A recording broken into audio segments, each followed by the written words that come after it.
एक बार की बात है। एक गांव में रामदास नाम का एक नेक और ईमानदार व्यक्ति रहता था। वह हमेशा जरूरतमंदों की मदद करता, सच्चाई के मार्ग पर चलता और किसी का बुरा नहीं चाहता। लेकिन फिर भी उसके जीवन में दुखों की भरमार थी। दूसरी ओर उसी गांव में रघुनाथ नाम का एक धूर्त और लालची व्यक्ति था, जो दूसरों को धोखा देकर छल कपट करके धन कमाता था। आश्चर्य की बात यह थी कि रघुनाथ का जीवन ऐशो आराम से भरा था, जबकि रामदास कठिनाइयों से घिरा रहता था। रामदास के मन में यह सवाल बार बार उठता, मैं सारा जीवन अच्छे कर्म करता हूँ, फिर भी मुझे दुख क्यों मिलता है, और रघुनाथ जैसा पापी व्यक्ति सुखी क्यों है। अपनी इस दुविधा को सुलझाने के लिए वह गांव के एक ज्ञानी संत के पास गया और अपनी पीड़ा व्यक्त की। संत मुस्कुराए और बोले, बेटा, मैं तुम्हें इस प्रश्न का उत्तर एक कहानी से दूंगा। संत ने समझाया, एक राजा था जो न्यायप्रिय था, लेकिन उसके राज्य में एक अपराधी था जिसने बहुत सारे पाप किए थे।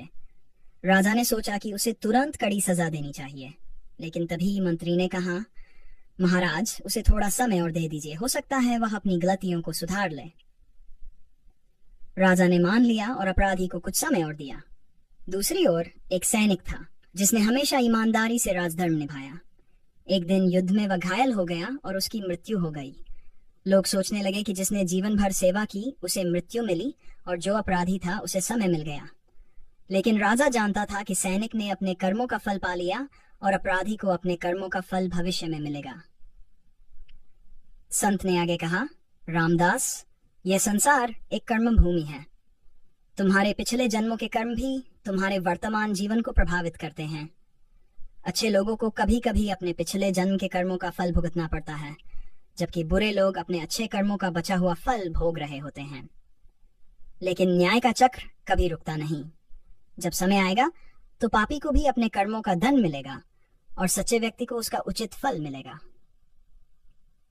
रामदास को अब समझ आ गया कि ईश्वर का न्याय तुरंत नहीं होता, लेकिन अवश्य होता है। उसने धैर्य रखा और अपने कर्मों में विश्वास बनाए रखा। समय बीता, रघुनाथ के पाप बढ़ते गए और अंत में उसे एक बड़ी विपत्ति ने घेर लिया। दूसरी ओर रामदास की ईमानदारी और अच्छाई ने उसे सम्मान और समृद्धि दिलाई। सीख, कर्मों का फल अवश्य मिलता है, कभी जल्दी कभी देर से, लेकिन न्याय का चक्र अवश्य घूमता है।